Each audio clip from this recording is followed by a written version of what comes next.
नमस्कार, खबरों की खबर में आपका स्वागत है। पाकिस्तान की इंटरनेशनल बेइज्जती हो रही है।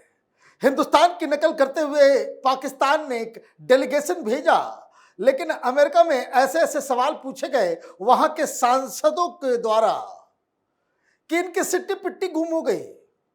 मसला सिर्फ पाकिस्तानी डेलीगेशन की बेइज्जती का नहीं है। पाकिस्तान की सरकार और पाकिस्तान की कार आर्मी ये भी बेनकाब हो रही है।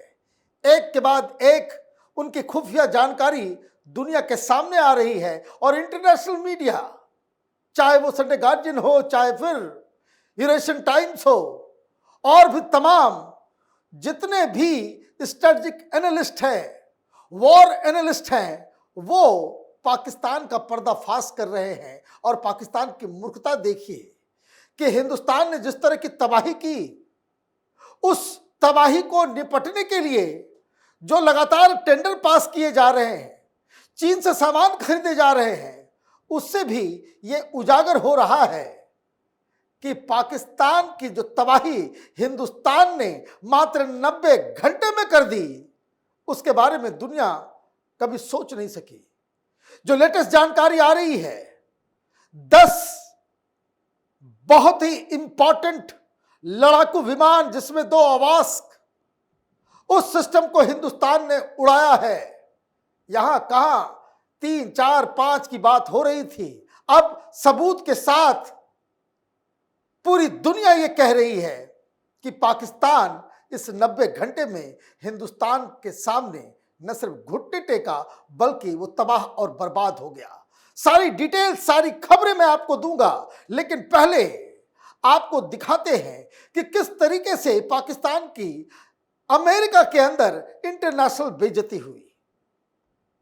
हिंदुस्तान में एक डेलीगेशन बनाया गया जो अलग अलग देशों में जाकर के हिंदुस्तान के पक्ष को रखा। हमने क्या अचीव किया? हमने वर्ल्ड ओपिनियन अपने पक्ष में कर लिया। उन देशों के भी समर्थन को लेने में हम कामयाब रहे जो इस दौरान पाकिस्तान का समर्थन कर रहे थे, जैसे कोलंबिया। बहुत सारे इस तरह के देश में एक ड्रास्टिक बदलाव आया, लेकिन अमेरिका पहुंचे जब बिलावल भुट्टो, तो उनको ऐसा उसको बेइज्जत होना पड़ा कि आप देखेंगे तो आपको बड़ा मजा आ जाएगा। अमेरिका के कांग्रेसमैन ब्रैड शर्मन ने ट्वीट की झड़ी लगा दी। देखिए, पहले ट्वीट में उन्होंने तस्वीर भी शेयर किया और इसमें बिलावल भुट्टो भी नजर आ रहे हैं। क्या लिखा? Met with Bilawal Bhutto Zardari, Pakistan ambassador Sheikh and House Foreign Affairs leadership for a candid conversation about regional tension following last month's India-Pakistan conflict, democracy in Pakistan and counter-terrorism in the region. ये तस्वीरों के साथ उन्होंने पहला कि भाई हम मुलाकात किए, ये किया, वो किया, लेकिन उसके बाद उन्होंने क्या क्या सवाल कर दिए। अगला ट्वीट देखिए क्या लिखा उन्होंने। I emphasize to Pakistani delegation the importance of combating terrorism and in particular the group Jaish-e-Mohammed who murdered my constituent Daniel Pearl in 2002. Pearl's family continues to live in my district and Pakistan should do all it can to eliminate this vile group and combat terrorism in the region. उन्होंने साफ कहा कि जैसे मोहम्मद के ऊपर action लो। ये इन लोगों ने हमारे कंस्टिट्यूंसी में रहने वाले डैनियल पर्ल की हत्या की थी, आपने अभी तक कुछ नहीं किया। ये तो इंडिया वाले ने ठीक ही किया। इसका मतलब जैसे मोहम्मद के हेडक्वार्टर को उड़ा दिया, जैसे मोहम्मद के उन आतंकियों को मारा जिनका रिश्ता डैनियल पर्ल के हत्याकांड से जुड़ा हुआ था। इतना ही नहीं, अगला ट्वीट देखिए उन्होंने क्या लिखा। I urge the Pakistani delegation to relay to their government the need to free Dr. Shakil Afridi, who continues to languish in prison for helping the United States kill Osama bin Laden. Freeing Dr. Afridi represents an important step in bringing closure to the for victim of 9/11.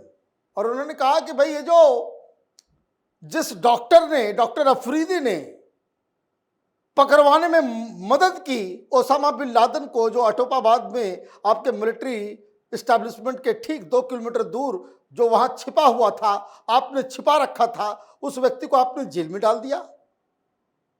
उसको शाबाशी देनी चाहिए, उसको निशाने पाकिस्तान से सुशोभित करना चाहिए। आपने उसे जेल में डाल दिया, तो उसको रिलीज करो।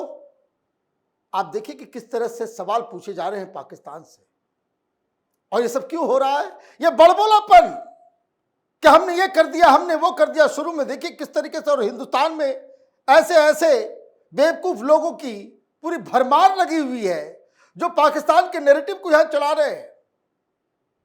संडे गार्जियन ने छापा है, as per latest assessment at least 21 Pakistani Air Force PAF installations were struck by India, which led to the degradation of a wide range of aerial platforms and base level support system of the Pakistan Air Force PAF. The extent of these damages has been confirmed not through diplomatic statements or intelligence leak, but via a detailed assessment of tenders quietly issued by PAF and military engineer services in the last 2 weeks. पूरे article आया हुआ है, और सिर्फ यही नहीं, कई सारे पब्लिकेशंस ने छापा है, वो वहां से लीक हो जा रहा है कि जो डैमेज हुआ उसको बनाने के लिए जो आप टेंडर फ्लोट कर रहे हो, जो सामान आप चाइना से मांग रहे हो, वेंडर से मांग रहे हो, हाथ फैला रहे हो, ये सारी चीजें इंडिकेट कर रहा है कि किस लेवल का डैमेज हुआ है।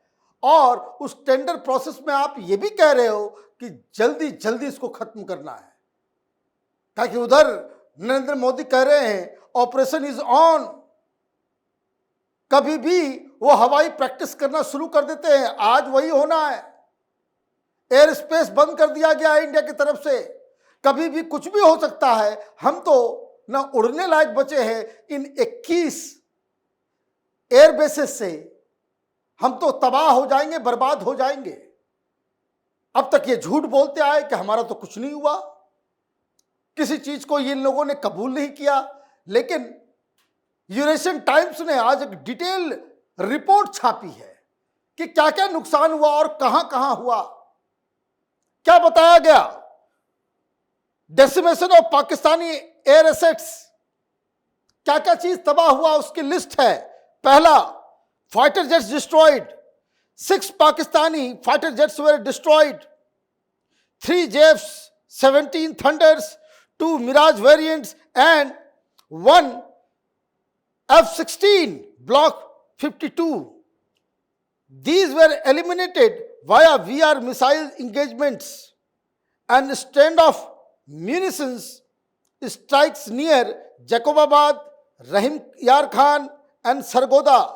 This loss devastated Pakistan's QRA network. ये जो क्विक रिस्पॉन्स एसेट जो होते हैं वो सब तबाह हो गया।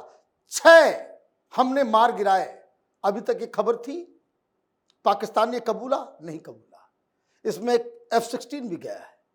यही नहीं, आवास platform eliminated, 2 airborne surveillance aircraft साब 2000 एरियाई and ZDK-3 Karakoram Eagle were destroyed. The former was down from 314 km using India's S-400 system, while the latter was destroyed in a strike on Bolari Air Base.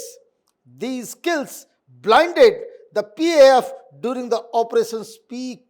ये आवाज system होता है कि जिसके जरिए सारे जो फाइटर प्लेन्स चलते हैं उनका ये कमांड कंट्रोल सिस्टम, एक तरीके से आप समझ लीजिए। ये हिंदुस्तान के बॉर्डर से 314 किलोमीटर दूर एक उड़ रहा था, और ये पूरी दुनिया के एयर फाइट्स का, आप इस बात को समझिए कि इतिहास रचा गया है। इतनी दूर, 314 किलोमीटर दूर किसी फ्लाइंग ऑब्जेक्ट को आप किसी मिसाइल से मार रहे हैं, वो अपने आप में अचंभा था। और 2 आपने इस तरह एक बोलारी के एयरबेस पे रखा हुआ था, ये तो उड़ रहा था, ये रखा हुआ था दूसरा, उसको आपने मिसाइल अटैक में जो है आपने मार दिया। और ये सब कब हो रहा है? ये सब हो रहा है उस वक्त जब ये पीक पे चल रहा था। Third C-130 Hercules and special forces hit. A C-130 Hercules transport aircraft with elite personnel on board was destroyed at Noor Khan Air Base via BrahMos NG missile strikes. The kill disrupted logistics and morale. ये नई खबर है कि C-130 ये बड़ा वो मालवाहक विमान जिसको कहते हैं, उस पे बहुत सारे मिलिट्री पर्सनल्स थे, वो उड़ रहा था, उसे हमने डिस्ट्रॉय किया, मोराल भी गया और लॉजिस्टिक प्रॉब्लम भी शुरू हो गया पाकिस्तान एयरफोर्स के लिए। ये सारी जानकारी आ रही है। और सिर्फ इतना ही नहीं, ये ड्रोन का बड़ा हवा था, ये चाइना वाले बड़े इतरा रहे थे, ये टर्की वाले बड़े इतरा रहे थे, उसके बारे में भी जानकारी आई। Drones and UCAVs neutralized over 15 Pakistani UCAVs, including Chinese wing Loom drones, were destroyed in airspace interception and base attacks. India's Akash Tir and Samar system achieved 100% success rate during the campaign. हमने drone भी मारे और 100%, ये जो make in India की जो बात हो रही है, ये समर हो या फिर आकाश तीर हो, ये दोनों ही ये anti drone system, air defence system जो है उसने 100% स्ट्राइक रेट के साथ मारा है। आप ये समझिए कि क्यों पाकिस्तान घुटने टेक दिया, लेकिन उसके बाद झूठ बोल दिया इसने कि कुछ हुआ ही नहीं, हम जीत गए। और पता नहीं वो कायर मुनीर को जो है फील्ड मार्शल बना दिया। लेकिन इस खबर के साथ एक और जानकारी आई। वो जानकारी ये आई कि ये सारी चीजें तो डिस्ट्रॉय हो गई, बिना आवाज सिस्टम से आपका एयरफोर्स कुछ नहीं है, बिना एयर डिफेंस के आपका एयरफोर्स कुछ नहीं है। ये दोनों ही सिस्टम को हम लोगों ने तबाह बर्बाद किया और इसलिए वहां बकायदा स्टेटमेंट जारी किया जा रहा। भागे भागे ये चाइना गए, वहां क्या करके आए? After reportedly incurring significant losses in a 4-day combat with India, the Pakistani military is undergoing a Chinese makeover with the acquisition of cutting-edge equipments including J-35A stealth fighter, KJ-500 airborne early warnings and control system, and HQ-19 air defense system. The government of Pakistan's official announcement stated that in addition to the cutting-edge military equipments, China has also offered a debt deferment of $3.7 billion. ये China से मंगवा रहे, जल्दी करो, अगर फिर से ये हमला हो गया तो हम क्या करेंगे। तो आप देखिए कि एक तो फेक न्यूज के चक्कर में कई सारे हिंदुस्तानियों के दिमाग में ये लग गया कि भाई हमारे राफाल गिर गए, हमारा फोर्स S-400 जो है वो खत्म हो गया। और इस तरह के पत्रकार, इस तरह के लोग जो उस ऑपरेशन सिंदूर जब पीक पे था, जब युद्ध हो रहा था, हिंदुस्तान में गद्दारों का काम वो जारी था, झूठ फैलाना, अफवाह फैलाना, पाकिस्तान के प्रोपेगेंडा को हिंदुस्तान की जनता तक पहुंचाने का काम किया जा रहा था। लेकिन अब क्या करोगे? ये तो कोई हिंदुस्तान के पब्लिकेशन, हिंदुस्तान के लोगों के द्वारा नहीं, ये तो इंटरनेशनली अब इस बात को माना जा रहा है कि पाकिस्तान की कितनी जबरदस्त पिटाई हिंदुस्तान ने की है। आप देखते रहिए कैपिटल टीवी। हमारे वीडियोस को लाइक कीजिए, शेयर कीजिए और हमारे चैनल को सब्सक्राइब कीजिए। धन्यवाद।